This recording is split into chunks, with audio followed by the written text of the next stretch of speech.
ଢେଙ୍କାନାଳ ଜିଲ୍ଲା କାମାକ୍ଷାନଗର ବ୍ଲକ ଅନ୍ତର୍ଗତ ବାଇସିଙ୍ଗା ସରକାରୀ ଉଚ୍ଚ ବିଦ୍ୟାଳୟ ପରିସରରେ ଭାଷା ସାହିତ୍ୟ ଏବଂ ସୃଜନଶୀଳତା ଉତ୍ସବ ଅନୁଷ୍ଠିତ ହୋଇଯାଇଛି। କାର୍ଯ୍ୟକ୍ରମ ପ୍ରାରମ୍ଭରେ ବିଦ୍ୟାଳୟ ପରିସର ମଧ୍ୟରେ ଥିବା ମହାପୁରୁଷମାନଙ୍କ ପ୍ରତିମୂର୍ତ୍ତିରେ ମାଲ୍ୟାର୍ପଣ କରାଯାଇଥିବା ବେଳେ ଅନୁଷ୍ଠିତ ସଭାରେ ମୋ ସ୍କୁଲ ଅଭିଯାନ ତଥା ପୁରାତନ ଛାତ୍ର ସଂସଦ ସମ୍ପାଦକ ଡକ୍ଟର ଶିବଚ୍ଛେଦ ସାହୁ ସଭାପତିତ୍ୱ କରିଥିଲେ।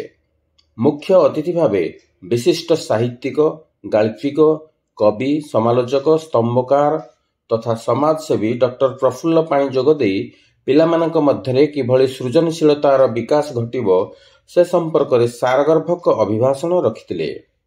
ମୁଖ୍ୟ ବକ୍ତା ଭାବେ ଅବସରପ୍ରାପ୍ତ ମହାବିଦ୍ୟାଳୟ ଅଧ୍ୟକ୍ଷ ଏବଂ ସାହିତ୍ୟାନୁରାଗୀ ଡକ୍ଟର ମାୟାଧର ସାହୁ ଛାତ୍ରଛାତ୍ରୀମାନଙ୍କୁ ନିଜ ଅନୁଭୂତି କହିବା ଛଳରେ ସାହିତ୍ୟ ସୃଷ୍ଟିର ମାର୍ଗଦର୍ଶନ କରାଇଥିଲେ।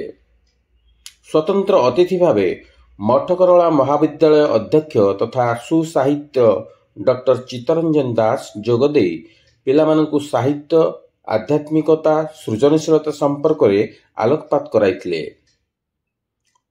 ସମ୍ମାନିତ ଅତିଥି ଭାବେ ଯୋଗଗୁରୁ ଏବଂ ଆଧ୍ୟାତ୍ମିକବାଦୀ ଶ୍ରୀ ଶଙ୍କର୍ଷଣ ପଣ୍ଡା ଏବଂ ଶିକ୍ଷାବିତ୍ ଅବସରପ୍ରାପ୍ତ ପ୍ରଧାନ ଶିକ୍ଷକ ଶ୍ରୀ ପ୍ରାଣବନ୍ଧୁ ମହାରଣା ଯୋଗଦେଇ ପିଲାମାନଙ୍କୁ ନୈତିକ ଶିକ୍ଷା ଦେଇଥିଲେ। ବିଦ୍ୟାଳୟର ପ୍ରଧାନ ଶିକ୍ଷକ ଶ୍ରୀ ସୁରେନ୍ଦ୍ର କୁମାର ବେହେରା ଅତିଥି ପରିଚୟ ପ୍ରଦାନ କରି ଉତ୍ସବ ପାଳନର ଉଦ୍ଦେଶ୍ୟ ବ୍ୟକ୍ତ କରିଥିଲେ।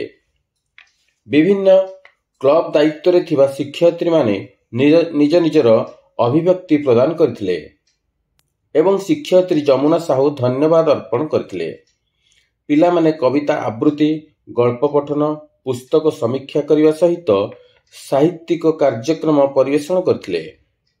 କାର୍ଯ୍ୟକ୍ରମ ଆୟୋଜନରେ ବିଦ୍ୟାଳୟର ଶିକ୍ଷୟିତ୍ରୀ ବିଜୟଲକ୍ଷ୍ମୀ ସାହୁ, ଲକ୍ଷ୍ମୀ ବେହେରା, ପ୍ରଜ୍ଞା ଦଳନାୟକ, କାଦମ୍ବିନୀ ନାୟକ, ବିନୋଦିନୀ ମହାପାତ୍ର, ରୋଜାଲିନୀ ସ୍ୱାଇଁ, ପ୍ରଭାତୀ ମାହୁତ, ମମତା ସାହୁ, କନକ ସ୍ୱାଇଁ, ଦୀପାଳି ସ୍ୱାଇଁ, ଶିକ୍ଷକ ଯୁଧିଷ୍ଠିର ବିଶ୍ୱାଳ, ଦୁର୍ଜୟ ସାହୁ, ସୁନୀଲ ନାୟକ, ସୁଧାଂଶୁ ପ୍ରଧାନ ଏବଂ କର୍ମଚାରୀ ନିବାରଣ ସାହୁ ଓ ମମତା ରଣା ସହଯୋଗ କରିଥିଲେ।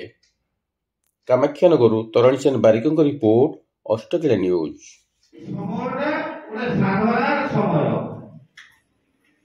ସମର୍ପଣର ସମୟ, ପରିଶ୍ରମର ସମୟ। ଛାତ୍ରକାର ମାନେ କୁହନ୍ତି ବିଦ୍ୟାର୍ଥୀଙ୍କର ପାଞ୍ଚଟି ଲକ୍ଷଣ। ପାଞ୍ଚଟି ଲକ୍ଷଣ କଣ କଣ? ନା କାକସ୍ଥାନ, ଅବଧ୍ୟାନ, ସ୍ୱାନ ନିଦ୍ରା, ସ୍ୱଳ୍ପାହାରୀ, ଗୃହାଧ୍ୟାୟୀ। ଏଇ ପାଞ୍ଚଟି ଲକ୍ଷଣ ପାଖରେ ଥିବା ଦରକାର। କାକସ୍ଥାନର କଥା କାହିଁକି କୁହାଗଲା? ଯାହାକୁ ଆମେ ସାଉଁଟିଥିଲେ ଅନେକ ଦିନ ତଳେ, ତୁମର ମଥାରେ ସିନ୍ଦୁର ନାଇଲା ପରି ଦମ୍ଭ ଧରି ଖମ୍ବ କରି ଛିଡ଼ା ହେବାକୁ ଶିଖ। ଗଜଦନ୍ତ ପଲଙ୍କରୁ ମୋ ଶରୀର ଯେବେ ଶୋଇଯିବ ଆଉ ଏକ ଭିନ୍ନ ପଲଙ୍କରେ ଅନୁରୋଧ ନ ଝରାଇ ନେତ୍ରରୁ ଲୋତକ। ସେଥିପାଇଁ ଏବେଠାରୁ ସତ୍ୟକୁ ପରଖ, ହୃଦୟର ସାରଙ୍ଗୀରେ ବିକଳ ମୂର୍ଚ୍ଛନାକୁ ଆତ୍ମସ୍ଥ କରି ଶିଖ, ଭୁଲିଯିବା ଶିଖ।